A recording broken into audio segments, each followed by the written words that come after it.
الحمد لله الذي لم يلد ولم يولد ولم يكن له كفوا أحد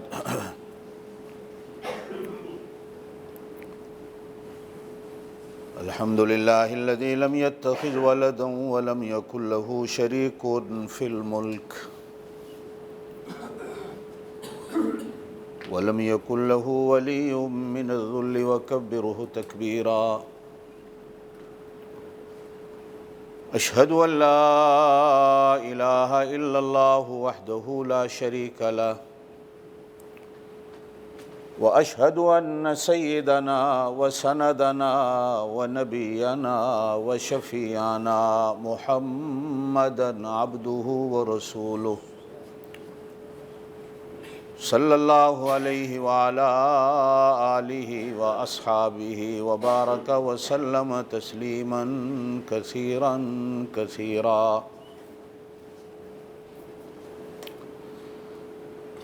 أما بعد أعوذ بالله من الشيطان الرجيم بسم الله الرحمن الرحيم وسيجنبها الأتقى الذي يؤتي ماله يتزكى وما لأحد عنده من نعمة تجزى إلا ابتغاء وجه ربه الأعلى ولسوف يرضى صدق الله العلي العظيم وبلغنا رسوله النبي الكريم الأمي الأمين ونحن على ذلك لمن الشاهدين والشاكرين والحمد لله رب العالمين اللهم صل على محمد وعلى آل محمد كما صليت على إبراهيم وعلى آل إبراهيم إنك حميد مجيد اللهم بارك على محمد وعلى آل محمد كما باركت على إبراهيم وعلى آل إبراهيم إنك حميد مجيد۔ ہر قسم کی تعریف اللہ کے لیے،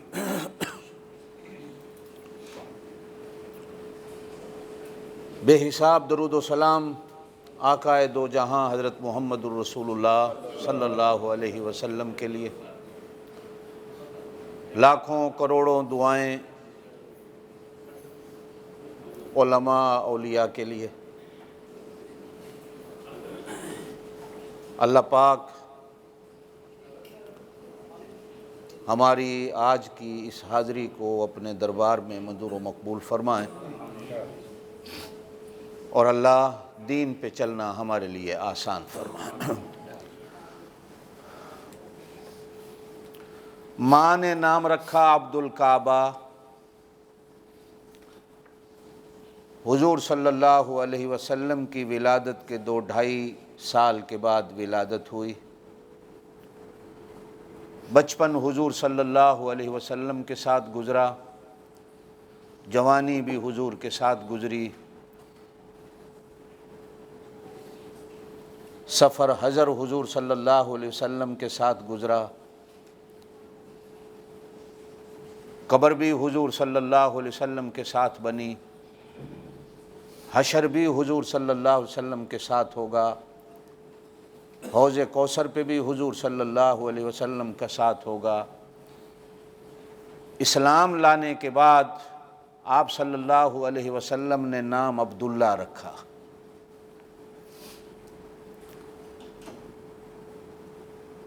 آپ صلی اللہ علیہ وسلم معراج سے واپس آئے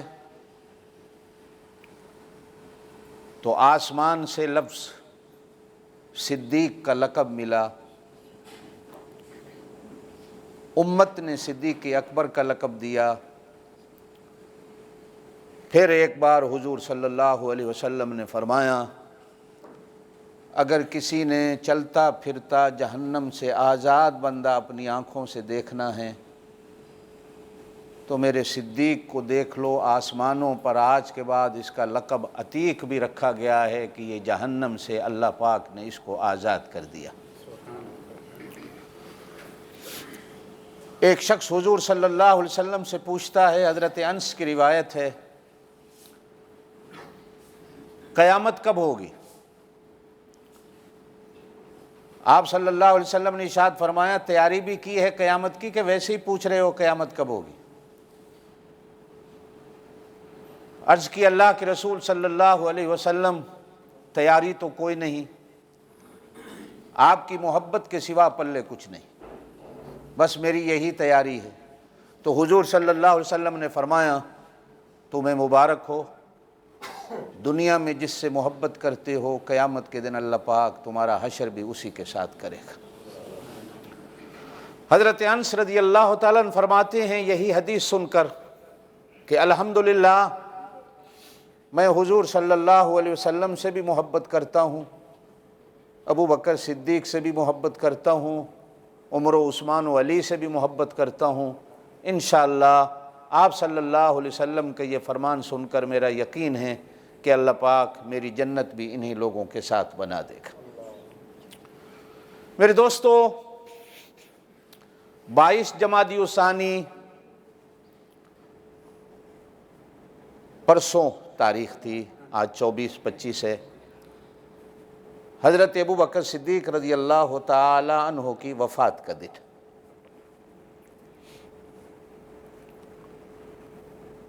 بات کو سمجھانے کے لیے میں آج ابتدا کرنا چاہوں گا کہ دنیا میں جتنے نبی آئے 1,24,000 1,40,000 یا 3.5 لاکھ جتنے بھی آئے، نبیوں کے ذمے اللہ پاک کچھ کام لگاتا۔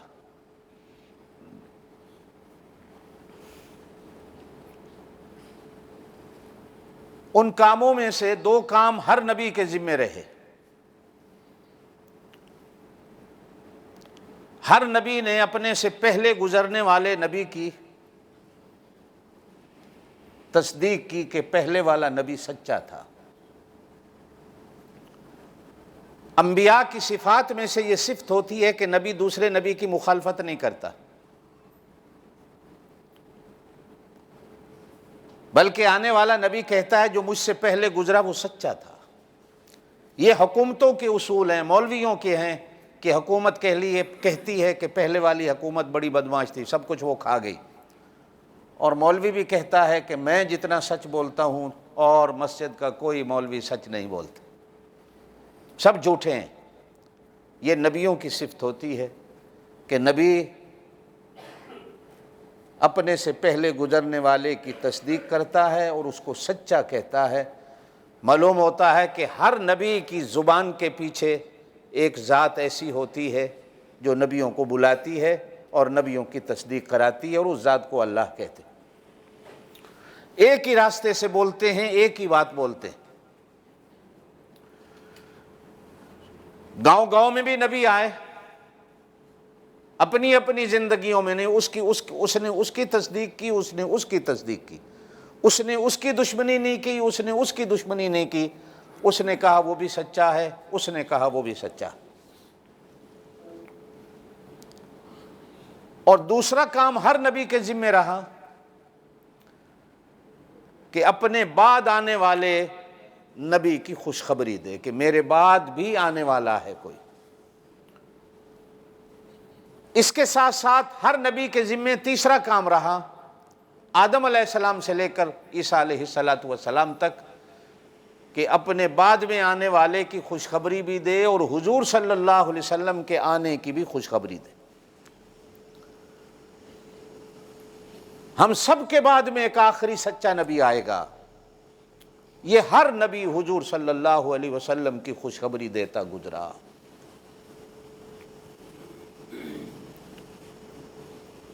آخر میں حضرت عیسیٰ علیہ السلام آئے، پرانے نبیوں کو جو سلسلہ۔ عیسیٰ علیہ السلام نے پہلوں کی تصدیق کی کہ مجھ سے پہلے جتنے گزرے وہ سچے تھے، اور اپنے بعد آنے والے حضور صلی اللہ علیہ وسلم کی خوشخبری دی کہ میرے بعد بھی ایک سچا نبی آنے والا ہے۔ وَمُبَشِّرًا بِرَسُولٍ يَأْتِي مِن بَعْدِ اسْمُهُ احمد، میرے بعد ایک سچا رسول آئے گا جن کا نام نامی احمد ہوگا، زور سے کہہ دیں صلی اللہ علیہ وسلم۔ حضور صلی اللہ علیہ وسلم نے فرمایا زمینوں پہ میرا نام محمد ہے، آسمانوں میں میرا نام احمد ہے، زور سے کہہ دیں صلی اللہ علیہ وسلم۔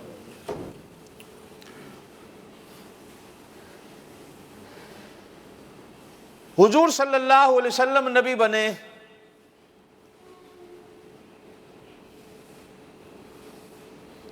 آپ نے پہلے نبیوں کی تو تصدیق کی، مصدقا لما بین یدی من التوراۃ والانجیل، آپ صلی اللہ علیہ وسلم نے تورات کی بھی تصدیق کی، انجیل کی بھی تصدیق کی، اور جن نبیوں پر وہ اتری ان کی بھی تصدیق کی، اور امت کو بھی کہا گیا کہ تم اس وقت تک مسلمان نہیں ہوں گے جب تک تم بھی ان کی تصدیق نہیں کرو گے۔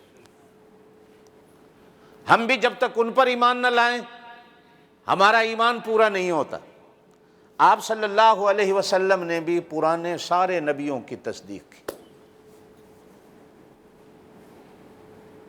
اب آپ کے بعد کوئی نبی آنا نہیں تھا، نبوت کا دروازہ بند تھا، تو اب آپ صلی اللہ علیہ وسلم کس کی خوشخبری دیتے کہ میرے بعد کیا ہوگا؟ آپ نے قیامت کے حالات بتائے کہ میرے بعد قیامت تو آئے گی، نبی کوئی نہیں آئے گا۔ لیکن اب دستور خداوندی تو تھا کہ حضور صلی اللہ علیہ وسلم کی بھی کوئی تصدیق کرنے والا ہو، تو اب مصدق کی جگہ اللہ پاک نے صدیق بھیجا کہ اب مصدق تو کوئی آ نہیں سکتا تھا، جو تصدیق کرنے والا ہوتا اس کو مصدق کہتے ہیں، اور جس کی خوشخبری دی جاتی ہے اس کو مبشر کہتے ہیں۔ جو خوشخبری دینے والا ہوتا ہے عربی میں وہ مبشر ہوتا ہے، اور جس کی تصدیق کی جاتی ہے عربی میں وہ مصدق ہوتا ہے۔ تصدیق کرنے والا مصدق ہوتا ہے اور جس کی خوشخبری دی جاتی ہے وہ مبشر ہوتا ہے۔ اب حضور صلی اللہ علیہ وسلم کے بعد نبی آنا کوئی نہیں تھا جو حضور کی تصدیق کرے،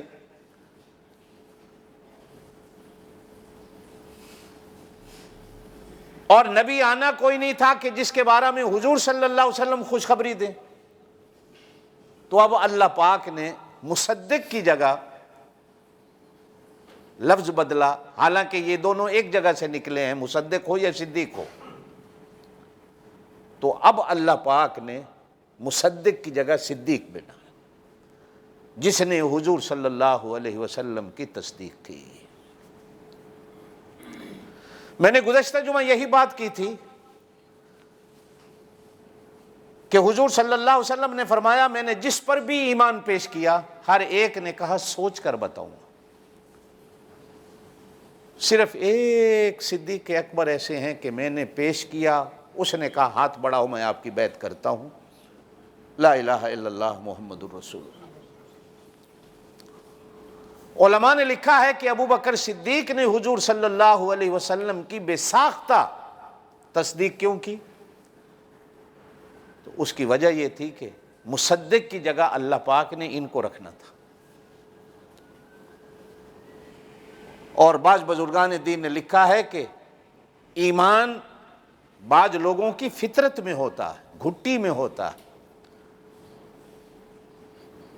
ابو بکر صدیق انبیاء کے بعد اس دنیا میں ایسے انسان ہیں کہ جن کی گھٹی میں اللہ نے ایمان ڈالا ہوا تھا۔ ایمان کو قبول کرنے سے پہلے زندگی بھر کبھی شراب نہیں کی، ایمان کو قبول کرنے سے پہلے زندگی بھر کسی بت کے آگے سر نہیں جھکایا، ایمان کو قبول کرنے سے پہلے پوری زندگی میں 38 سال کی عمر میں کبھی جھوٹ نہیں بولا، ایمان کو قبول کرنے کے سے پہلے والی زندگی میں کبھی کسی بندے سے دھوکہ اور فراڈ نہیں کیا۔ یہ چیزیں اللہ پاک گھٹی اور فطرت میں ڈالتا ہے بندے کے۔ مثال دے کے سمجھاتا چلوں کو بچہ بہت زیادہ شرارتیں کرتا ہو، زیادہ باتیں کرتا ہو، تو ماں باپ کہتے ہیں انہوں گھٹی دی پھوپھی دی پئی ہے تاں زیادہ گلاں کرتا ہے، اس لیے کہ وہ باتیں کرتی ہے، اس نے گھٹی دے دی تو یہ بھی زیادہ باتیں کرتا ہے۔ ہم کہتے ہیں کہ یہ بچہ اسی پہ جاتا ہے جو اس کو گھٹی دیتا ہے۔ صحابہ کرام رضوان اللہ علیہم اجمعین میں حضرت ابو بکر صدیق وہ خوش قسمت ہیں کہ جن کی اماں، جن کا ابا، جن کے بیٹے، جن کی بیٹیاں، جن کے پوتے پوتیاں، نواسے نواسیاں، چاروں پشتوں کو اللہ پاک نے ایمان اس زمانے میں نصیب فرمایا۔ گزشتہ جمعہ میں نے کہا تھا کہ 7واں دادا حضور صلی اللہ علیہ وسلم کا اور حضرت ابو بکر صدیق کا ایک ہے۔ امام جعفر صادق، آپ نام سے واقف ہوں گے اہل بیت کے، یہ امام باقر کے بیٹے ہیں۔ امام باقر امام زین العابدین کے بیٹے ہیں۔ امام زین العابدین حضرت حسین کے بیٹے ہیں، اور حضرت حسین، زور سے کہیں، امام جعفر صادق کس کے بیٹے ہیں؟ امام باقر کے۔ کس کے؟ امام باقر کے۔ امام باقر کس کے بیٹے ہیں؟ امام زین العابدین کے۔ امام زین العابدین وہ امام ہیں جو کربلا میں تنہ تنہا اکیلے بچے تھے، باقی سارا خاندان نبوت میدان کربلا میں ذبح کر دیا گیا۔ امام زین العابدین 10 سال کی عمر میں یہ واحد تھے جو میدان کربلا میں زندہ بچے۔ امام زین العابدین حضرت حسین کے بیٹے ہیں، اور حضرت حسین حضرت علی کے بیٹے ہیں۔ امام جعفر صادق امام باقر کے بیٹے۔ یہ ہم اہل سنت کے بھی امام ہیں، صرف شیعہ کے نہیں، ہم اہل سنت کے بھی یہ امام ہیں، اس لیے کہ یہ اہل بیت۔ حضور صلی اللہ علیہ وسلم نے فرمایا جو اہل بیت سے پیار کرتا ہے اس کی مثال حضرت نوح علیہ السلام کی کشتی میں سوار ہونے والے جیسی ہے، کہ جس طرح حضرت نوح کی کشتی میں بیٹھنے والے پانی سے پار لگ گئے، جو اہل بیت کی کشتی میں بیٹھ گیا ان سے پیار کرے گا، انشاءاللہ قیامت کے دن وہ بھی پار لگ جائے گا۔ اہل بیت صحابہ ہماری دونوں آنکھوں کی طرح ہیں، دونوں کندھوں کی طرح ہیں، کہ اور دونوں بھائیوں کی طرح ہیں۔ ایک آنکھ کو چھوڑ دیں بندہ بھدا لگتا ہے، ایک کندھا نہ ہو تو بھی بندہ برا لگتا ہے، ایک بھائی نہ ہو تو بھی بندہ زندگی گزارتے اچھا نہیں لگتا۔ ہم نے صحابہ سے بھی پیار کرنا ہے، اہل بیت سے بھی پیار کرنا ہے، تو امام جعفر صادق کے ساتھ حضرت ابو بکر صدیق کا جو رشتہ جڑتا ہے، امام جعفر صادق پڑپوتے بھی ہیں حضرت ابو بکر صدیق کے،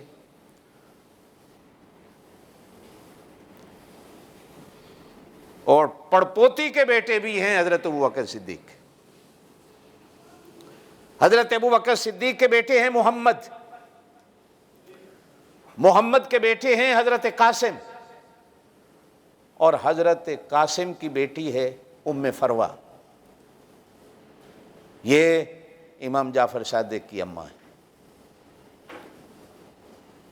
ننہال سے حضرت ابو بکر صدیق کے بیٹے ہیں حضرت عبد الرحمن، حضرت عبد الرحمن کی بیٹی ہے حضرت اسما، حضرت اسما کی بیٹی ہے حضرت فروہ، اور یہ فروہ امام جعفر صادق کی اماں ہے۔ حضرت ابو بکر صدیق کا حضور صلی اللہ علیہ وسلم کے ساتھ رشتہ، امام جعفر صادق کے ساتھ رشتہ، معلوم ہوتا ہے کہ خاندان قریش کے ساتھ، اہل بیت کے ساتھ، حضور صلی اللہ علیہ وسلم کے خاندان کے ساتھ بے مثل و بے مثال رشتہ ہے جو حضرت ابو بکر صدیق رضی اللہ تعالیٰ عنہ کا ہے۔ اور یہی ایک بات میں اور کہتا چلوں، جب حضرت فاطمہ کا انتقال ہوا تو حضرت فاطمہ کو غسل دینے والی حضرت ابو بکر صدیق کی بیوی حضرت ام رومان تھیں، جنہوں نے حضرت فاطمہ کو غسل دیا۔ ہمارے ہاں شریعت کا مسئلہ یہ ہے کہ میت کو رشتہ دار غسل دیں یا قریبی لوگ غسل دیں، تو معلوم ہوتا ہے کہ اس خاندان کا حضرت ابو بکر صدیق کے ساتھ اتنا رشتہ تھا کہ ایک دوسرے کی میتوں کو بھی غسل دینے میں یہ خاندان شریک ہوتا تھا۔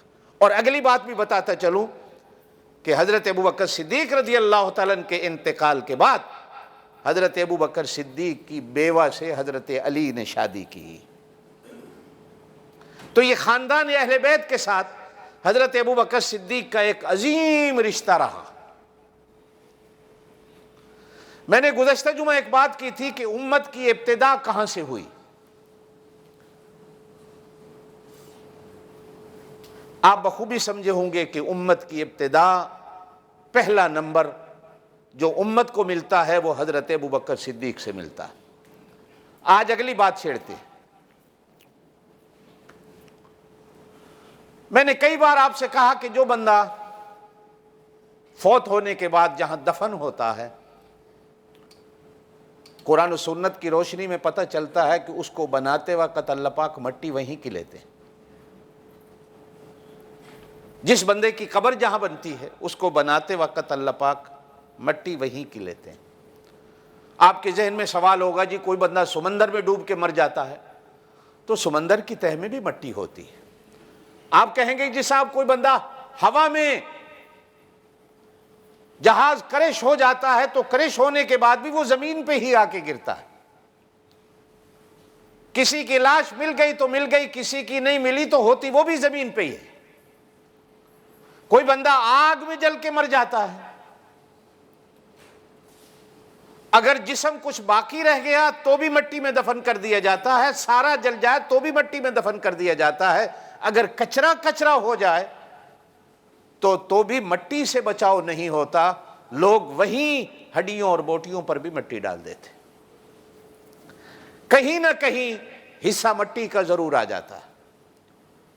یہ اللہ قرآن میں بھی کہتے ہیں منہا خلقناکم, جہاں سے ہم نے تمہیں پیدا کیا, وفیہا نعیدکم, اسی جگہ ہم تمہیں لوٹا دیتے. اردو میں کہا جاتا ہے پہنچی وہیں پہ خاک جہاں کا خمیر تھا, جہاں کا آٹا ہوتا ہے اللہ پاک اس آٹے کو وہیں پہنچا دیتا.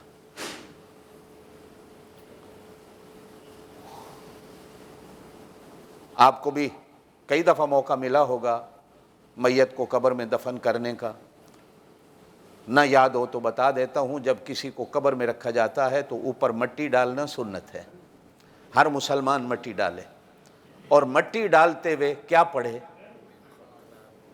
یہی آیت ہمیں قرآن و سنت میں حکم ہے, پڑھو منہا خلقناکم, ہم نے تمہیں اسی سے پیدا کیا تھا, وفیہا نعیدکم, اسی میں ہم نے تمہیں لوٹا دیا, ومنہا نخرجکم, ایک دن آئے گا اسی سے ہم تمہیں پھر نکال لیں گے.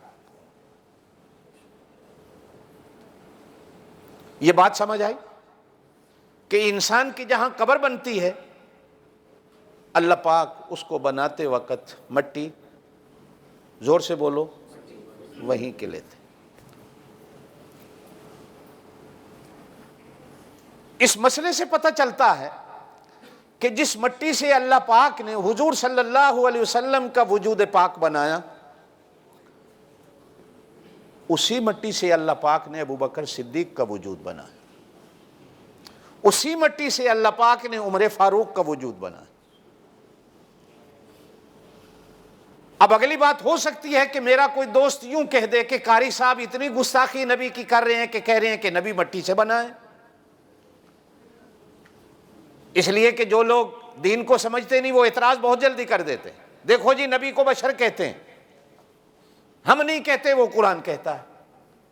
اور میں آگے کہا کرتا ہوں آپ اور میں اور بشر ہیں, نبی اور بشر ہوتا ہے.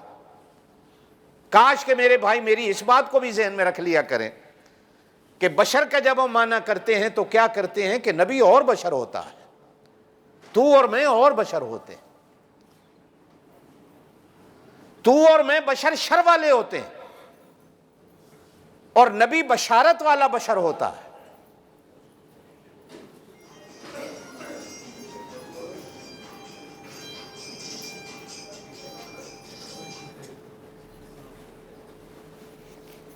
اللہم صلی علی محمد وعلی آل محمد کما صلیت علی ابراہیم وعلی آل ابراہیم انک حمید مجید. اب اگلی بات,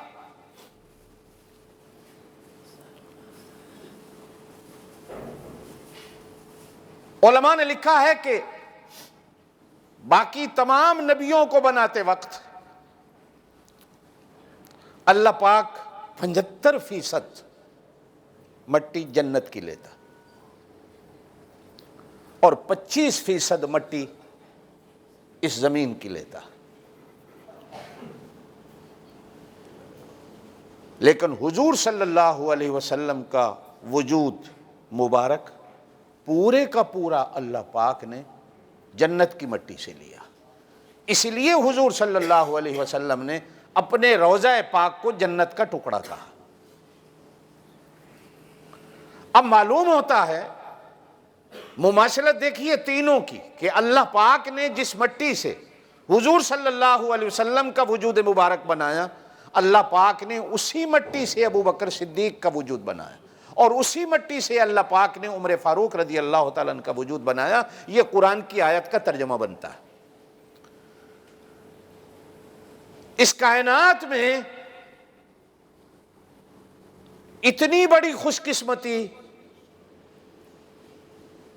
اور پھر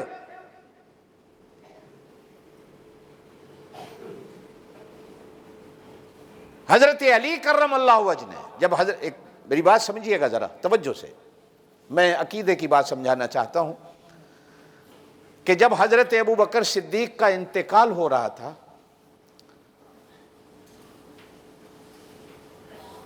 تو حضرت علی نے پوچھا امیر المومنین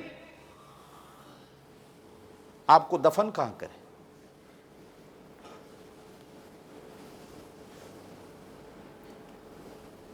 آپ کی کوئی وصیت، آپ کا کوئی حکم، آپ کی کوئی مرضی خواہش؟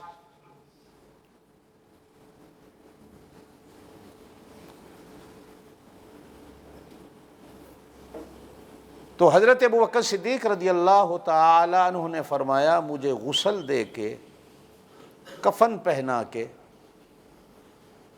در رسالت پہ زور سے کہہ دو صلی اللہ علیہ وسلم جا کے رکھ دینا.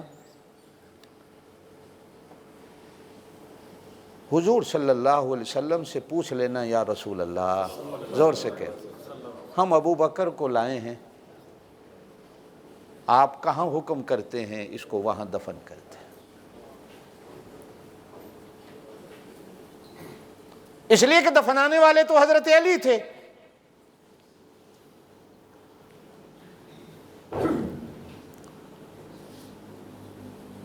لوگ دشمنوں کے تو جنازے میں ہی نہیں جاتے. اگر کوئی احسان کریں جنازے میں چلے جائیں تو دفنانے کے لیے تو قبر پہ جانے کو تیاری کوئی نہیں ہوتا جن سے دشمنیاں ہوتی ہیں. نہ جانے یہ امت کن خرافات میں کھو گئی اور لوگوں نے امت کے ذہنوں کو خراب کر دیا کہ صاحب ان کی لڑائیاں تھیں. حضرت علی نے عرض کی یا رسول اللہ ہم ابو بکر صدیق کو لائے ہیں. اس سے ایک بات یہ بھی پتہ چلتی ہے، معلوم ہوتا ہے کہ حضرت علی کا بھی عقیدہ تھا کہ حضور صلی اللہ علیہ وسلم قبر میں زندہ ہیں جبھی تو کھڑے آواز دے رہے ہیں. اگر مر گئے ہوتے حضور صلی اللہ علیہ وسلم، مٹی اور پتھر ہو گئے ہوتے، جس طرح آج کل لوگ کہتے ہیں مدینے جانے کا فائدہ نہیں، نبی مر گیا. جو مدینے جاتے ہیں وہ شرک کرتے ہیں، پتھر ہو گیا، مٹی ہو گیا، ختم ہو گیا، مدینے کیا کرنے جاتے. اگر حضرت علی کا عقیدہ نظریہ یہ ہوتا کہ قبر میں کچھ نہیں، حضور صلی اللہ علیہ وسلم ختم ہو گئے، تو پھر حضرت علی جیسا بندہ کھڑا ہو کے پوچھے کہ یا رسول اللہ ہم اسے لائے ہیں کہاں دفن کریں، تو معلوم ہوتا ہے پھر حضرت علی کا نظریہ کچھ اور تھا. اب جب حضرت علی نے آواز دی تو کتابوں میں آتا ہے کہ حضور صلی اللہ علیہ وسلم کے روضے کا دروازہ کھلا، پٹ کر کے، جس طرح ہوا سے دروازہ کھلتا ہے یا جس طرح کوئی اندر سے کھولتا ہے یا باہر سے کھولتا ہے.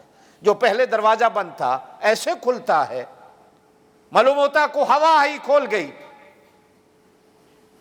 بعض کتابوں میں یہاں لکھا گیا کہ حضرت علی کہتے ہیں میں نے غیب سے آواز سنی اور وہ آواز حضور صلی اللہ علیہ وسلم کی تھی. اللہ کے رسول نے فرمایا یہ میرے غار کا بھی ساتھی ہے، میرے مزار کا بھی ساتھی ہے، میری قبر جنت کا بھی ساتھی ہے، اسے میرے ساتھ دفنا دو، دوست سے الگ نہیں ہوتا.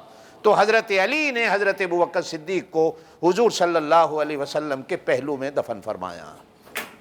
حضور صلی اللہ علیہ وسلم کے کندھے کے ساتھ حضرت ابو بکر صدیق کا سر لگایا گیا اور چہرہ حضور صلی اللہ علیہ وسلم کا کعبے کی طرف ہے اور حضرت ابو بکر صدیق کا حضور صلی اللہ علیہ وسلم کی پیٹھ کی طرف ہے، کعبے کی طرف لیکن حضور صلی اللہ علیہ وسلم کی پیٹھ کی طرف ہے. اللہ پاک نے قیامت تک کے لیے امت کو سبق دیا کہ دیکھو وہ مرنے کے بعد بھی قبر میں نبی کو دیکھ رہا ہے، وہ مرنے کے بعد بھی قبر میں نبی کو دیکھ رہا ہے. اتنا بڑا خوش قسمت کہ دنیا میں بھی رہتا ہوا نبی کی زیارت کرتا رہا اور مرنے کے بعد بھی قیامت تک جو قبر میں پڑا ہوا ہے تو نبی کی زیارت سے فائدہ اٹھا رہا ہے. اور حضرت عمر کو حضرت ابوبکر صدیق کے کندھے کے ساتھ رکھا گیا، وہ حضرت ابوبکر صدیق کو دیکھ رہے ہیں۔ شاہ ولی اللہ محدث دہلوی رحمۃ اللہ علیہ نے ایک جگہ لکھا ہے کہ ابوبکر صدیق نبی کے ساتھ بندے کے سائے کی طرح ہے کہ آپ جہاں چلتے رہو سایہ ساتھ چلتا ہے۔ ابوبکر صدیق بھی نبی کے ساتھ قیامت تک ایسا ہے، چلتے رہے نبی تو یہ سایہ بن کے ساتھ چلتا رہا، قبر میں بھی چلے گئے تو نبی کو ہر وقت پڑا دیکھ رہا ہے۔ حضرت مجدد الفسانی رحمۃ اللہ علیہ نے لکھا کہ دونوں میں فرق کیا ہے نبی میں اور ابوبکر میں، کہ نبی کو یوں سمجھو کہ یہ اوپر والی چھت پہ ہے، ابوبکر کو یوں سمجھو کہ یہ نیچی والی چھت پہ ہے، بس اتنا فرق ہے۔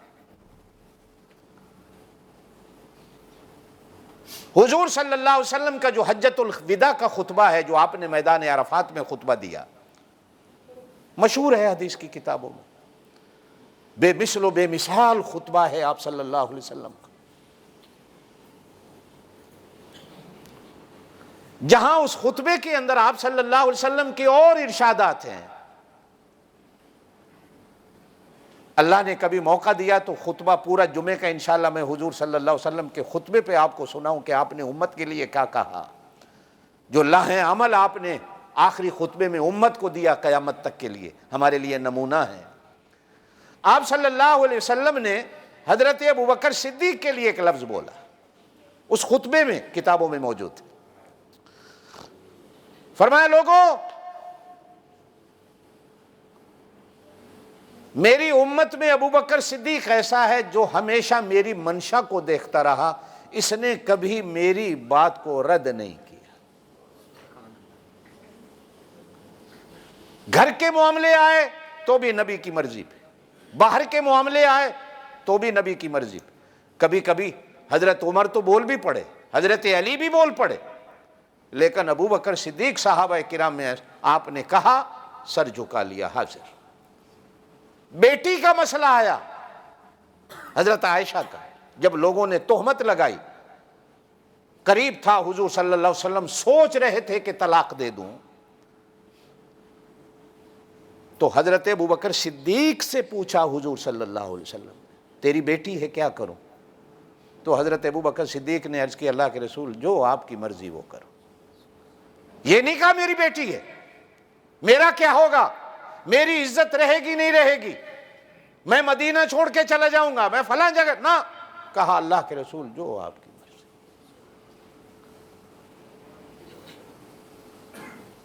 صلح حدیبیہ ہوئی، صلح میں بعض شرطیں مسلمانوں کی خلاف تھی، حضور صلی اللہ علیہ وسلم نے دستخط کر دیے، حضرت علی سے کہا لکھ دو۔ حضرت عمر بول پڑے، یا رسول اللہ یہ شرطیں ہمارے خلاف ہیں، آپ نے کیسے مان لی؟ ابوبکر صدیق نے کہا، عمر جو نبی نے فیصلہ کر دیا، آمنا و صدقنا، سر جھکا دو۔ اب جب نیچے دستخط ہوئے تو حضرت علی نے لکھا محمد الرسول اللہ۔ کافروں نے کہا جھگڑا تو اسی پہ ہے کہ ہم آپ کو رسول ہی نہیں مانتے اللہ کا، تو یہ آپ کے دستخط اس معاہدے کے نیچے، تو آپ نے حضرت علی سے کہا رسول اللہ کاٹ دو۔ حضرت علی نے کہا یا رسول اللہ مر سکتا ہوں، رسول اللہ کاٹ نہیں سکتا۔ اب حضور نے خود کاغذ لے کر، یا جس چیز پہ بھی معاہدہ لکھا گیا، آپ نے خود رسول اللہ کو کاٹا۔ لیکن ابوبکر صدیق کو دیکھیے کہ وہ حضرت عمر کو بھی کہتے ہیں کہ اللہ کے رسول کے فیصلے کے آگے سر جھکا دو، اچھا ہے برا ہے، ہمارے لیے فائدہ مند ہے یا نقصان دہ، بس چپ کر جاؤ۔ آپ صلی اللہ علیہ وسلم نے فرمایا، میں نے جس کے آگے بھی ایمان پیش کیا، بغیر کسی حیل و حجت کے اگر کسی نے مانا تو وہ ابوبکر، اور جب بھی میں نے کوئی بات کی، دل مانے نہ مانے، لوگوں نے تو اعتراض کر دیا ہوگا، لیکن ابوبکر کے سامنے جب بھی کوئی بات کی، کہا یا رسول اللہ حاضر۔ میں نے گزشتہ جمعہ ایک بات کہی تھی، یاد ہوگا کہ دنیا میں یار صرف ایک ہی گزرا ہو، جس کو ابوبکر صدیق کہتے ہیں، باقی سب یاریاں جھوٹی ہیں۔ یار وہ ہوتا ہے جو یار کی مرضی میں اپنے آپ کو فنا کر دے۔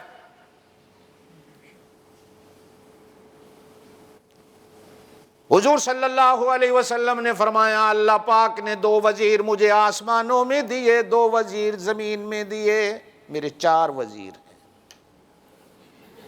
اس لیے کہ نبوت اوپر بھی ہے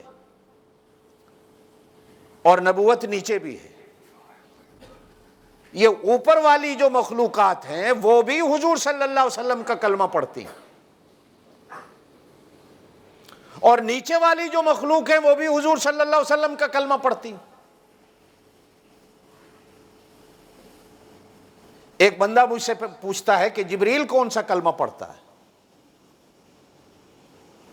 تو میں نے اس کو قرآن پڑھ کے سنایا کہ یہ بتا کہ جبریل قرآن کون سا پڑھتا ہے، کتاب کون سی پڑھتا ہے، کلام کون سی پڑھتا ہے؟ تو قرآن کہتا ہے کہ جبریل قرآن پڑھتا ہے۔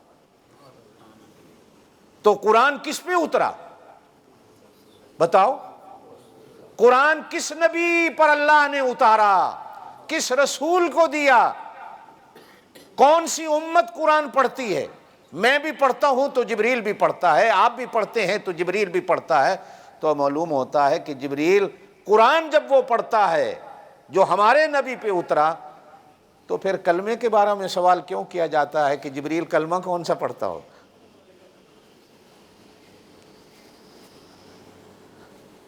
حضور صلی اللہ علیہ وسلم نے ایک جگہ حدیث کے اندر آتا ہے، فرمایا میرے 2 وزیر آسمان میں، 2 وزیر زمین میں۔ آسمانوں کے 2 وزیر، ایک کا نام جبریل، ایک کا نام میکائیل۔ میرے 2 وزیر زمین میں، ایک کا نام ابو بکر، ایک کا نام عمر فاروق۔ یہ میرے 4 وزیر ہیں۔ اب میں وزیروں کے معنی میں نہیں جاتا کہ وزیر کیا کرتے ہیں، وزیر کہا کسے جاتا ہے۔ یہ بھی وزیر ہیں جو ہمارے ملک کے وزیر اعظم کے ہیں، کیا ان کو وزیر کہنا جائز ہوگا شریعت میں یا نہیں ہوگا؟ آپ صلی اللہ علیہ وسلم نے فرمایا اگر اللہ مجھے اجازت دے دیتا دنیا میں کسی کو خلیل بنانے کی، یہ محبوب سے بھی ایک درجہ ہوتا ہے، خلیل کا محبت میں بہت بڑا مقام ہوتا ہے۔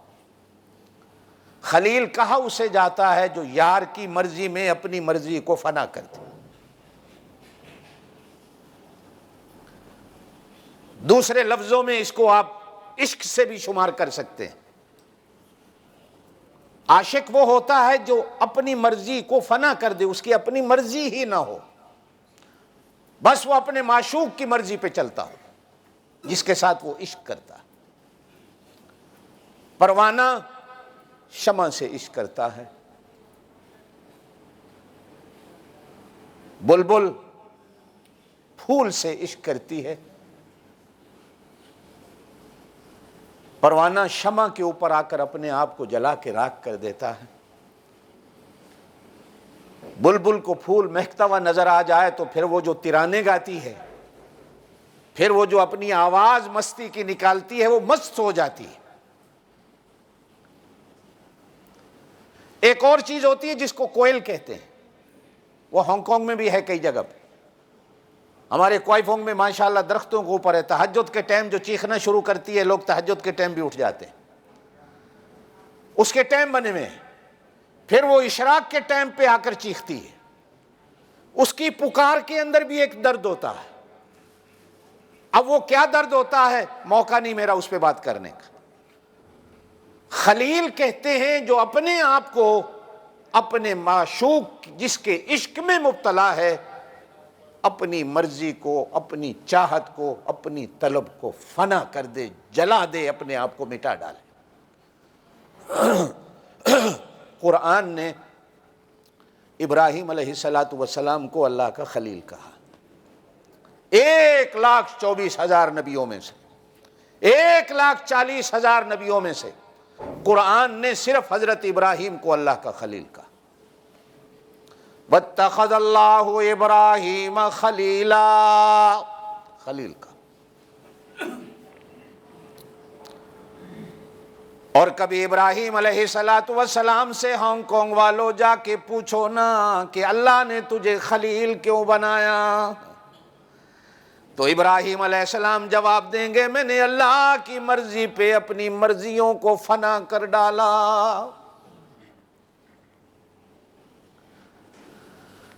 اللہ نے کہا ماں باپ کو چھوڑ دے، میں نے ماں باپ کو چھوڑا. اللہ نے کہا وطن چھوڑ دے، میں نے وطن چھوڑا. اللہ نے کہا بیوی بچوں کو چھوڑ دے، میں نے بیوی بچوں کو چھوڑا. اللہ نے کہا بیٹے کو ذبح کر دے، میں ذبح کرنے کو تیار ہو گیا. اللہ نے کہا آگ میں کود جا، میں آگ میں کود گیا. اللہ نے کہا میرا گھر بنا، مجھے اینٹیں لگانے نہیں آتی، مجھے گارا بنانا نہیں آتا، میں مستری نہیں، میں مکینک نہیں، میرے پاس اوزار کوئی نہیں، سامان کوئی نہیں، لیکن اللہ نے کہا میرا گھر بنا. میں اللہ کا گھر بنانے کھڑا ہو گیا. اور جب میں نے بنا لیا تو اللہ قرآن میں کہتا ہے وَإِذِ ابْتَلَىٰ إِبْرَاهِيمَ رَبُّهُ بِكَلِمَاتٍ فَأَتَمَّهُنَّ. ابراہیم کو ہم نے بھٹیوں میں ڈالا، آزمائشوں میں ڈالا، امتحانوں میں ڈالا. فَأَتَمَّهُنَّ، بھٹی سے سونا بن کے نکلا. ہر امتحان میں 100/100 نمبر، ہر امتحان میں پاس ہو گیا. جب پاس ہو گیا قالا، قرآن سنت، توجہ میری طرف رکھو.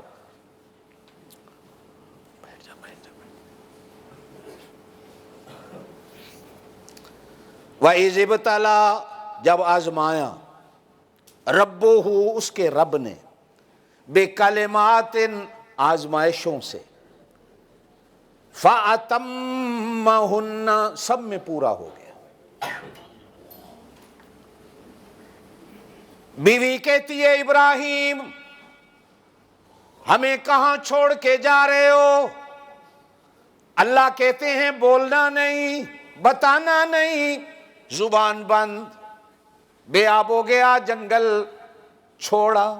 اخیر بیوی نے دامن کو پکڑا کے جاتے جاتے بتا تو دو، اشارہ کر دیا، بولے پھر بھی نہیں. کہا بیٹا ذبح کرو.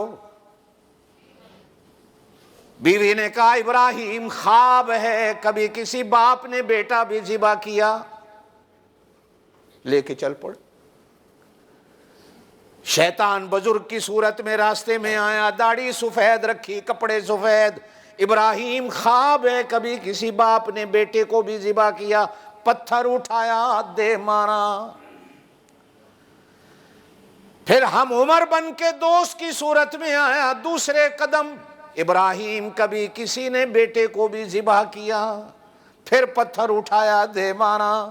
اللہ پاک کو ابراہیم علیہ السلام کے امتحان میں پاس ہونے کی وہ ادائیں ایسی قبول اور ایسی پسند آئیں کہ قیامت تک آنے والے حاجی سے کہہ دیا کہ جب اس میدان میں آؤ گے جہاں ابراہیم نے پتھر مارے، تم بھی کھڑے ہو کر شیطان کو پتھر مارو گے.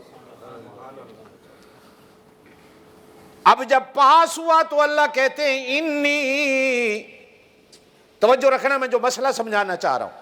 انی قالا، کہا اللہ نے، انی، بے شک میں نے، جائلو کا، تجھے بنا دیا، للناس سے، لوگوں کے لیے، اماما، امام بنا دیا. کیا بنایا؟ زور سے بولو، کیا بنایا؟ قالا، کہا اللہ نے، انی، بے شک میں نے، جائلو کا، تجھے بنایا، للناس سے، لوگوں کے لیے، اماما، امام. یہ اللہ کا خلیل، اللہ کہتے ہیں تجھے امام بنایا. مصطفیٰ نے، زور سے کہہ دو صلی اللہ علیہ وسلم، میرے آقا نے. ادھر اللہ امتحان لے رہا، ادھر میرے آقا امتحان لے رہے ہیں. ابو بکر مدینے جانا ہے، سواری کوئی نہیں، کیسے جائیں؟ پہاڑ کی چڑھائی آ گئی ہے. کہا میرا کندھا حاضر، کندھے پہ بیٹھو. آگے غار آیا، ابو بکر نیند آ رہی، امتحان دیکھ، کہا آپ کھڑے ہو جائیں، میں پہلے غار کی صفائی کر لوں۔ غار میں گئے، سوراخوں کو بند کیا، صفائی کر ڈالی، کہا آقا اندر آ جاؤ۔ آقا اندر آ گئے، آنکھیں نیند سے بوجھل ہونے لگی۔ آقا کہنے لگے ابو بکر نیند آ رہی ہے، بستر کوئی نہیں۔ کہا اللہ کے رسول میری جھولی حاضر ہے، یہاں سو جاؤ۔ کہا بیوی بچوں کو چھوڑنا ہوگا، کہا چھوڑ دیے، میرے ساتھ مدینے جانا ہوگا، آقا حاضر کندھوں پہ اٹھا کے لے جاؤں گا۔ ابو بکر مال چاہیے، اللہ کے رسول سارا مال حاضر ہے۔ اللہ کے رسول کہتے ہیں وطن چھوڑنا ہوگا، کہا وطن چھوڑ دیا، بیوی بچے چھوڑنے ہوں گے، بیوی بچے چھوڑ دیے، سب کچھ امتحانات میں قربان کر دیا۔ پھر ایک وقت وہ آیا، توجہ رکھ، ادھر اللہ کہتے ہیں انی جاعلک للناس اماما، ابراہیم تو پاس ہوا، میں نے تجھے امام بنایا۔ ادھر والا پاس ہوا تو آقا اپنی زندگی میں کہتے ہیں لوگو میرے مصلی پہ ابو بکر کو کھڑا کر دو، میں نے قیامت تک آنے والی امت کا امام بنا دیا۔ فرمایا وَاذْكُرْ فِي الْكِتَابِ ابراہیم، او لوگو قرآن میں میرے ابراہیم کی کہانی پڑھو، میرے ابراہیم کا قصہ بیان کرو، میرے ابراہیم کا قصہ سنو۔ اللہ کیوں سنے؟ اور بھی تو نبی گزرے، ہمیں یہ کیوں کہتے ہو کہ اس کا قصہ سنو؟ فرمایا انہو کان صدیقا نبیا۔ ادھر میرے آقا کہتے ہیں او لوگو، او میری امت کے لوگو، میری زبان سے قرآن کے بعد ابو بکر کے قصے سنو، میری زبان سے ابو بکر کی کہانیاں سنو، میری زبان سے ابو بکر کی باتیں سنو۔ ارشاد فرمایا لوگو میرے اوپر جس نے بھی احسان کیا زندگی میں، ہر ایک کے احسان کا بدلہ میں چکا، لیکن ابو بکر کے احسان میرے اوپر اتنے ہیں کہ میں محمد دنیا میں نہیں دے سکا، میرا اللہ قیامت کے دن دے گا۔ حضرت عمر کہتے ہیں جب غزوہ تبوک کا موقع آیا، حضور صلی اللہ علیہ وسلم نے مال مانگا، لوگوں تبوک کی جنگ کے لیے جانا ہے، مال چاہیے۔ میں گھر گیا، سارا مال اکٹھا کیا، آدھا گھر رکھا، آدھا اٹھایا، غلاموں سے کہا اٹھاؤ، سارا کچھ لا کر دربار رسالت میں حاضر کر دیا۔ میں خوش کھڑا ہوں، پہلے تو ابو بکر نمبر لے جاتا تھا، لیکن آج میں نمبر لے جاؤں گا کہ آدھا حصہ لایا۔ حضور صلی اللہ علیہ وسلم نے مجھ سے پوچھا عمر کیا لائے ہو؟ سوال سمجھنا، کیا لائے ہو؟ کہا یا رسول اللہ آدھا لایا ہوں، آدھا گھر چھوڑ آیا ہوں۔ تھوڑی دیر کے بعد حضرت عمر کہتے ہیں میں نے دیکھا سر پہ گٹھڑیاں اٹھائے ہوئے ابو بکر صدیق آیا، تھوڑا سا مال، ٹاٹ کا لباس پہنے ہوئے، کانٹوں سے بٹن لگے ہوئے، ابو بکر صدیق بھی سامان لایا۔ میں خوش کھڑا ہوں، ادھر گٹھڑی ہے، ادھر گٹھڑے پڑے ہیں، آج میرا نمبر ہوگا۔ لیکن جب ابو بکر آیا تو حضور صلی اللہ علیہ وسلم نے پوچھا کیا؟ کہا حضور نے سوال ہی بدل ڈالا، اور میں سمجھ گیا عمر تو کبھی ابو بکر سے جیت نہیں سکتا۔ مجھے تو کہا کیا لائے ہو؟ جب ابو بکر مال لے کے آیا تو حضور نے کہا گھر کیا چھوڑ کے آئے ہو؟ سوال ہی بدل گیا۔ مجھے کہا کیا لائے ہو؟ میں نے کہا آدھا لایا۔ جب ابو بکر آیا گٹھڑیاں اٹھا کر تھوڑا سا مال، میں سوچ رہا ہوں آج نمبر لے جاؤں گا، لیکن حضور صلی اللہ علیہ وسلم نے جیسے ہی سوال کیا میرا دل بیٹھ گیا کہ میں کبھی نمبر نہیں لے جا سکتا۔ حضور نے اس سے یوں نہیں کہا کیا لائے ہو، کہا گھر میں کیا چھوڑ کے آئے ہو؟ اور جواب دینے والا بھی عجیب تھا، کہنے لگا اللہ کے رسول گھر میں یا اپنے اللہ کا نام چھوڑ آیا ہوں یا آپ کا نام چھوڑ آیا ہوں، اور کچھ نہیں چھوڑ کے۔ اتنے میں حدیث میں آتا ہے، حضرت عمر بھی بیان کرتے ہیں، حضرت انس بھی بیان کرتے ہیں، جبرائیل امین آ گئے، زور سے کہو سبحان اللہ، زور سے بولو سبحان اللہ سبحان اللہ۔ جبرائیل امین آ گئے، ہم نے جو دیکھا تو جبریل نے بھی ٹاٹ کا لباس پہنا ہوا اور یہاں کانٹے بٹن بنا کے لگائے ہوئے۔ حضور پوچھتے ہیں جبریل یہ کیا لباس ہے؟ جبریل کہتے ہیں میں اکیلا نہیں، آسمان کے جتنے فرشتے ہیں۔ اللہ نے کہا جو ابو بکر نے کپڑے پہنے تم بھی وہی پہنو، کہو سبحان اللہ۔ ہم سب نے پہنے، اور ساتھ ہی جبرائیل امین کہتے ہیں یا رسول اللہ، زور سے زور سے زور سے، اللہ ابو بکر کو سلام کہتا ہے، اور ساتھ اللہ کہتے ہیں کہ میرے محبوب ابو بکر سے پوچھو کہ ہم سے راضی ہے کہ نہیں۔ زور سے نہیں بولے سبحان اللہ۔ میں دعا مانگوں اللہ راضی ہو جا، تو دعا مانگے اللہ راضی ہو جا، تیرا پیر دعا مانگے اللہ راضی ہو جا، میرا پیر دعا مانگے اللہ راضی ہو جا، میری اماں دعا مانگے اللہ میرے بچوں سے راضی ہو جا، میرا ابا دعا مانگے اللہ میری اولاد سے راضی ہو جا، میں دعا مانگوں اللہ میرے بچوں سے راضی ہو جا، میرے نمازیوں سے راضی ہو جا، ہانگ کانگ والوں سے راضی ہو جا۔ قیامت تک آنے والے انسانوں میں ایک بندہ ملتا ہے جس سے اللہ پوچھ رہے ہیں کہ تو مجھ سے راضی ہے کہ نہیں۔ قرآن کہتا ہے وَسَيُجَنَّبُهَا الْأَتْقَى، سورہ وَاللَّيْلِ إِذَا يَغْشَىٰ۔ ہمیں حکم ہے تقوی اختیار کرو، ہے نا؟ یا ایھا الذین آمنوا اتقوا اللہ آمنوا اتقوا اللہ آمنوا اتقوا اللہ حق تقاتہ، اللہ سے ڈرو، ہے نا حکم؟ ان اکرمکم عند اللہ اتقاکم، تم میں سب سے اچھا وہ ہے جو اللہ سے ڈرتا ہے نا؟ ہمیں حکم ہے اللہ سے ڈرو، اللہ سے ڈرو، اللہ سے ڈرو، اللہ سے ڈرو۔ وَسَيُجَنَّبُهَا الْأَتْقَى، اللہ کہتے ہیں ابو بکر وہ ہے جو اللہ سے ڈرتا ہے، اور صرف ڈرتا نہیں کہا سب سے زیادہ ڈرتا ہے۔ اتقا ایک ہوتا ہے فاضل، ایک ہوتا ہے افضل، ایک ہوتا ہے شریف، ایک ہوتا ہے اشرف، ایک ہوتا ہے جمیل، دوسرے لفظوں میں ہوتا ہے اجمل، یہ اس سے بھی اوپر ہوتا ہے۔ تقوی، ڈرو اللہ سے۔ وہاں اللہ کہتے ہیں وَسَيُجَنَّبُهَا الْأَتْقَى، یہ سب سے بڑا ڈرنے والا ہے۔ الَّذِي يُؤْتِي مَالَهُ يَتَزَكَّىٰ،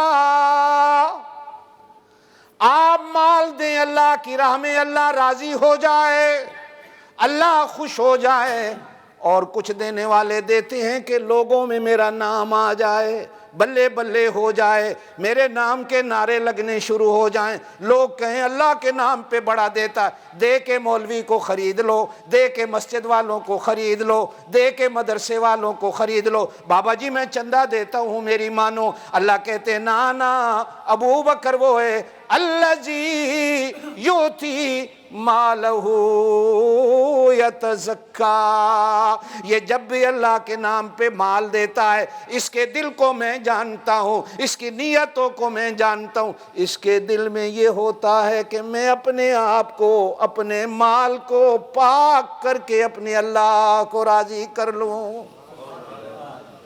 آگے فرمایا وَمَا لِأَحَدٍ عِندَهُ مِن نِعْمَةٍ تُجْزَىٰ، تم کسی پہ مال خرچ کرو گے اس نے تم پہ احسان کیا ہوگا، جب ہی خرچ کر رہے ہو، جب ہی اسے روٹی کھلا رہے ہو، کھانا کھلا رہے ہو، کوکا کولا 7 اپ چائے پی، اس لیے کہ اس نے احسان کیا، یا پھر دیتے اس وجہ سے ہو کہ امید رکھو گے کل وہاں سے بھی آئے گا۔ یہ ہمارے ہاں شادیوں میں ایک نیوندرا چلتا ہے پنجاب میں، ہے نا جی، کیا کہتے ہیں اس کو؟ نیندرے ہی ہوتا ہے نا. میں دیتا 500 سے کل میرے بیٹے کی شادی آئے گی تو امید رکھوں گا 600 ملے گا. اگر برابر برابر دے دیا تو مزہ نہیں آتا, 5-10 بڑھا کے دینے. جو بڑھا کے دینے کی لینے کی نیت رکھتا ہے یہ سود ہے. جو بڑھا کے دیتا ہے یہ بھی سود دے رہا ہے, جو لے رہا ہے یہ سود لے رہا ہے. یہ ہماری شادی بیاہوں میں بھی سارے سودی کاروبار چلتے ہیں. دے کے بھول جاؤ, دے دیا دے دیا, نہ دیا نہ دیا. نیکی کر دریا میں ڈال. ہم احسان کر کسی کو دیتے ہیں تو احسان یا اس نے کیا ہوتا ہے یا اس بندے کو اپنے زیر بار احسان کرتے ہیں کہ یہ میرے احسان کے نیچے رہے. اللہ فرماتے ہیں وَمَا لِأَحَدٍ عِندَهُ مِن نِعْمَةٍ تُجْزَىٰ, نہ یہ کسی پر احسان کر رہا ہے نہ یہ کسی کو احسان کے بدلے میں دے رہا ہے. اللہ میاں پھر یہ دیتا کیوں ہے؟ کہا إِلَّا ابْتِغَاءَ وَجْهِ رَبِّهِ الْأَعْلَىٰ, یہ بڑے اپنے رب کو راضی کرنے میں دیتا ہے. ایک دفعہ والد حضرت ابو بکر صدیق کے حضور صلی اللہ علیہ وسلم کے پاس شکایت لے کے آ گئے. یہ فتح مکہ کے دن مسلمان ہوتے ہیں. بوڑھے کو لے کے آئے حضور صلی اللہ علیہ وسلم کی خدمت میں, یا رسول اللہ اسے کلمہ پڑھا دیں. تو حضور نے فرمایا ابو بکر اسے نہ لاتا تو مجھے کہتا, میں چل کے آ کر تیرے گھر میں تیرے ابے کو کلمہ پڑھا دیتا. جب کلمہ پڑھایا تو حضرت ابو بکر صدیق کا ایمان دیکھ, ہانگ کانگ والا, زور سے کہے سبحان اللہ. پیشگی سبحان اللہ کہہ دینا. تو حضور صلی اللہ علیہ وسلم کی طرف دیکھ کر فرمایا اللہ کے رسول, میں آج اپنے ابا کے کلمہ پڑھنے پر اتنا خوش نہیں جتنا مجھے دکھ ہے کہ آپ کے چاچے نے کلمہ نہیں پڑھا. کاش میرے ابے کی جگہ آپ کا چاچا کلمہ پڑھ لیتا. یہ ہے عشق, انتہا عشق کی, آج تک جہاں کوئی نہیں پہنچ سکتا. إِلَّا ابْتِغَاءَ وَجْهِ رَبِّهِ الْأَعْلَىٰ. آگے فرمایا وَلَسَوْفَ يَرْضَىٰ, آج یہ دے رہا ہے, ان قریب ہم اس کو راضی کر دیں گے. ہم اس سے اگلی صورت میں نے گزشتہ جمعہ کہی تھی, یہ ابو بکر صدیق کی شان میں, اگلی صورت نبی کی شان میں. وہاں اللہ کہتے ہیں وَلَسَوْفَ يُعْطِيكَ رَبُّكَ فَتَرْضَىٰ, میرا نبی تجھے ہم اتنا دیں گے تو راضی ہو جائے گا. وہاں اللہ اپنے نبی کو کہہ رہا, اور اس صورت میں کہتے ہیں وَلَسَوْفَ يَرْضَىٰ, یہ آج دنیا میں میرے نام پہ دے رہا ہے, قیامت کے دن اس کو میں راضی کر دوں. کیا اللہ نے قرآن نازل کیا. فَأَمَّا مَنْ آتَىٰ وَاتَّقَىٰ وَصَدَّقَ بِالْحُسْنَىٰ, دیتا ہے ڈرتا ہے, وَصَدَّقَ بِالْحُسْنَىٰ, سچی بات کی تصدیق کرتا ہے, اس لیے تو یہ صدیق ہے. آگے فرمایا فَسَنُيَسِّرُهُ لِلْيُسْرَىٰ, جس دن پل صراط کی سیڑھیاں چڑھنے کے لیے ہر ایک کو تکلیف ہو رہی ہوگی, فَسَنُيَسِّرُهُ لِلْيُسْرَىٰ, اس کے لیے ہم آسانیاں بنا دیں گے, اس کے لیے ایکسیلیٹر لگا دیں گے, پاؤں رکھ پل صراط کو پار کر جا. حضور صلی اللہ علیہ وسلم نے فرمایا ابو بکر جب تک تو جنت کے دروازے پہ نہیں آئے گا. حدیث آتی ہے کہ جبرائیل امین آئے, حضور صلی اللہ علیہ وسلم بیٹھے ہوئے تھے, حضور نے فرمایا جبریل نے جنت کا ایک دروازہ میرے سامنے کھولا ہے, کہا اس دروازے سے آپ کی ساری امت جنت میں داخل ہوگی. حضور دیکھ رہے ہیں دیوار پہ, کہو سبحان اللہ. تیرے میرے لیے تو میرے نبی نے جنت کے دروازے کھلتے دیکھے, کہنا سبحان اللہ. اللہ کرے جنتی ہو جائیں, آمین کہتے. فرمایا میں نے جنت کا دروازہ کھلتے دیکھا, جبریل نے کہا آپ کی امت اس سے داخل ہوگی. ساتھ ابو بکر صدیق بیٹھے ہوئے تھے, حضور نے فرمایا ابو بکر پریشان نہ ہو, سب سے پہلے تو داخل ہوگا, سب سے پہلے تو داخل ہوگا. جنت کے 8 دروازے کتنے؟ حضور صلی اللہ علیہ وسلم نے فرمایا اکیلا تو ہوگا. جنت کا ہر دروازہ کہے گا میرے اندر سے داخل ہو کے جنت میں جا. تیرے لیے صرف ایک دروازہ نہیں باقی ساری امت کے لیے ایک دروازہ کھلے گا، تیرے لیے اللہ پاک 8 دروازے کھول دے گا۔ اسی کی وجہ اللہ آپ کو مدینے لے جائے، آمین کہہ دو زور سے، آمین۔ آج بھی ایک دروازہ ہے جس کو باب ابو بکر صدیق کہتے ہیں، مسجد نبی میں باب السلام کے ساتھ۔ باب ابو بکر صدیق سیدھا روزے کے طرف کھلتا ہے ایسے۔ یہاں حضرت ابو بکر صدیق کا حجرہ تھا، گھر تھا۔ آپ صلی اللہ علیہ وسلم نے فرمایا علی، عباس، باقی جس کے مسجد کی طرف دروازے اور کھڑکیاں کھلتی ہیں ساری بند کر دو، صرف ابو بکر کی کھڑکی کھلی رہے، میں نکلوں حجرے سے تو یہ دیکھے، یہ اپنے حجرے سے نکلے تو میں روزے میں بیٹھا دیکھتا رہوں۔ آج بھی وہاں لکھا ہوا ہے ھذا خوخۃ ابو بکر صدیق، آج بھی لکھا ہوا ہے یہ وہ خوخہ ہے، یہ وہ کھڑکی ہے، یہ وہ دروازہ ہے جہاں سے ابو بکر صدیق اندر آتے تھے۔ سامنے حضور صلی اللہ علیہ وسلم کی حجرے پہ نظر پڑتی تھی، آپ تشریف فرما ہوتے تھے، وہ ادھر دیکھتے تھے، یہ ادھر دیکھتے تھے۔ حضور نے فرمایا باقی سب کے دروازے بند کر دو، ایک ابو بکر دی کھڑکی کھلی رکھو، میں آواں تے اے ویکھے، اے آوے تے میں ویکھاں۔ اللہ نے کہا 8 دروازے کھلیں گے، قیامت کے دن وہ کھولے گا 8 دروازے۔ حضور نے زندگی میں ان کے لیے جنت کا دروازہ کھول دیا، نہیں کوئی ہوسی۔ حضور کا روزہ جنت ہے، زور سے بولو جنت ہے۔ آپ اور میں جنت مانگتے ہیں، وہاں جا کر دیکھو وہ جنت میں لیٹے ہوئے ہیں۔ اب کوئی بندہ ان کے جنتی ہونے میں شک کرتا ہے تو اس سے بڑا پاگل کون ہے؟